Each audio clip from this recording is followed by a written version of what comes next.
Okay, so what I do with the ethics program is I help you to develop your ability to exercise eternal vigilance, which is the price of freedom, constant alertness, so that you don't keep going down the slippery slope and you can slow down and stop that process of solving yourself into lower and lower conditions.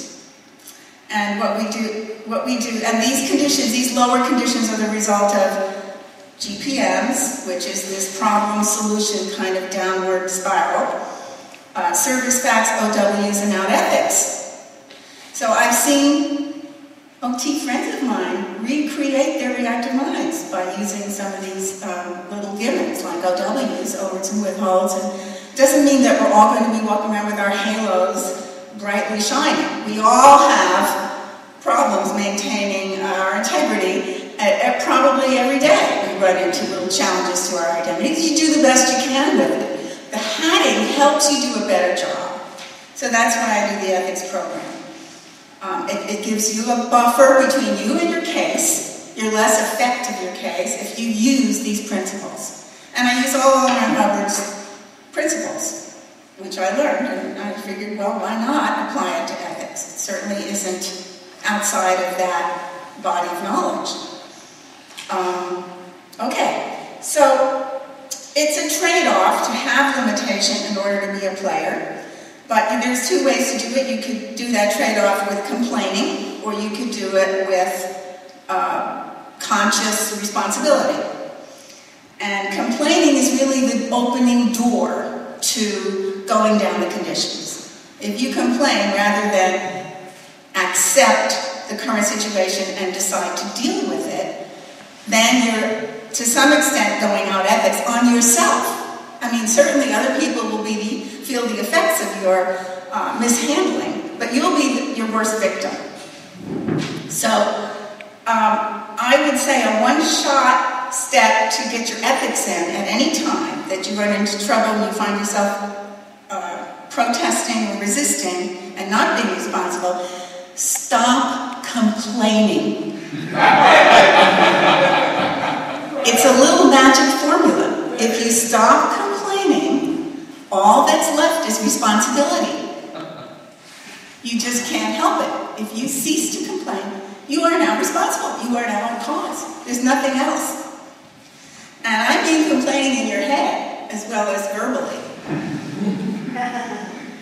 All right, so that's an instant ethics action that you can take at any time at your own choosing.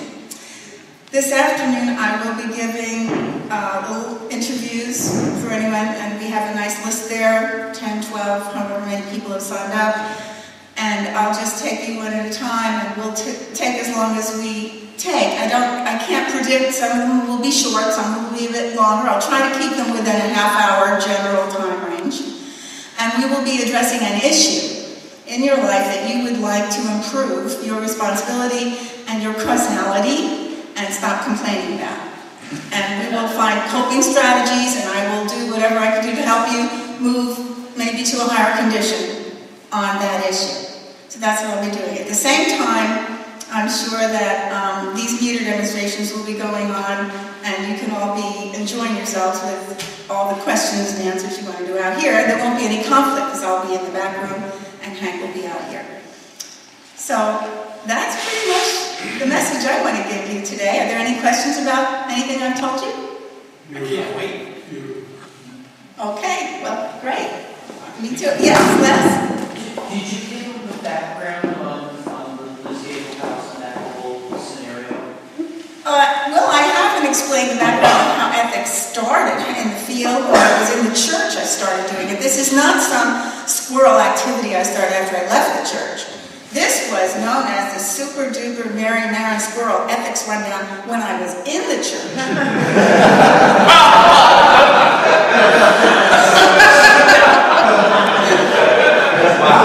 That makes it good. And that was in the 70s it started.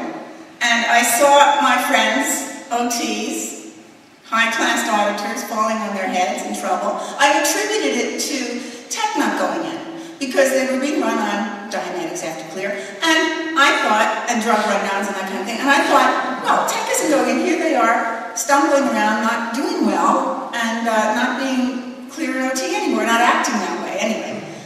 And so ethics must be out. So I'm going to put ethics in.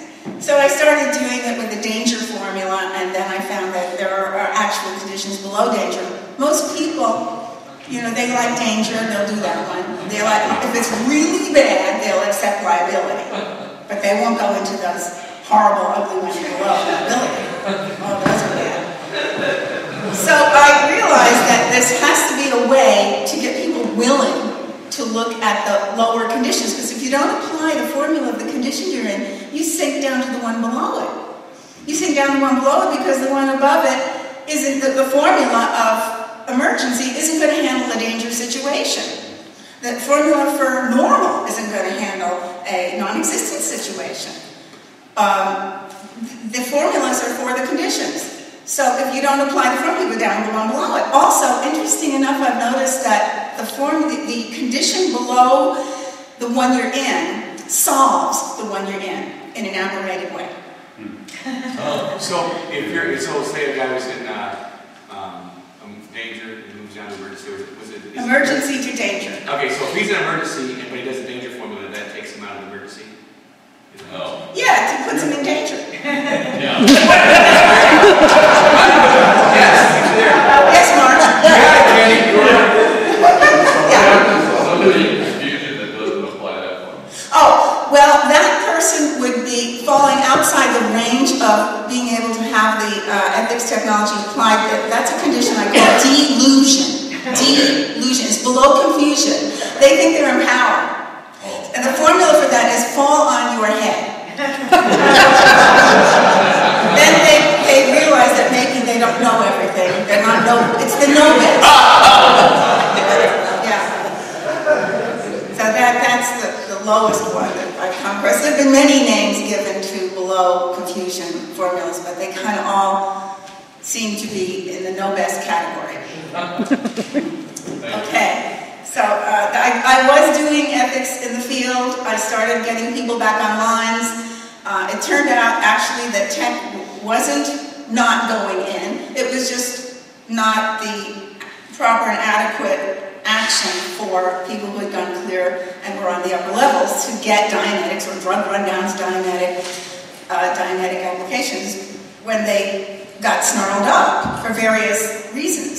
So it turned out that the ethics program itself was enhancing their abilities to rise above their case, to get themselves outside of the interpolation or take a different route and handle some conditions. And I made my statistic, number of people back on lines in the orgs onto their next action.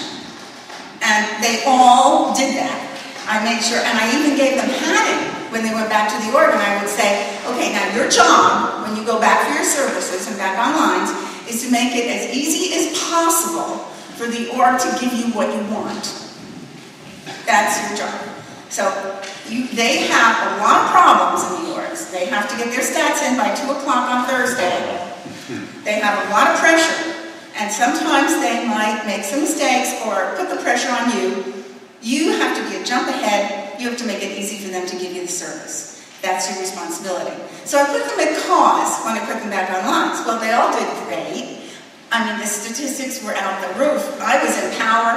Every time they tried to hit me, come at me, be advised, I always would just present my statistics. Number of people back on lines this month is up.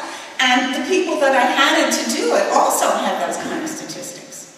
And even to this day, with Anita doing it and other people that I've kind of had it up on this program, the same success stories get written. And Les has been doing a fabulous job on his, I don't want to leave him out of this. He has been doing incredible with ethics applications and getting the same results, the same success stories that I used to get back in the 70s. I mean, I could actually go through my list of success stories and say, is this what happened for you? And they go, yeah, that's right. Because it all has a very predictable result when it's done in the right order and the right sequence with L. Ron Hubbard's technology. So that's the way it works. Thank you.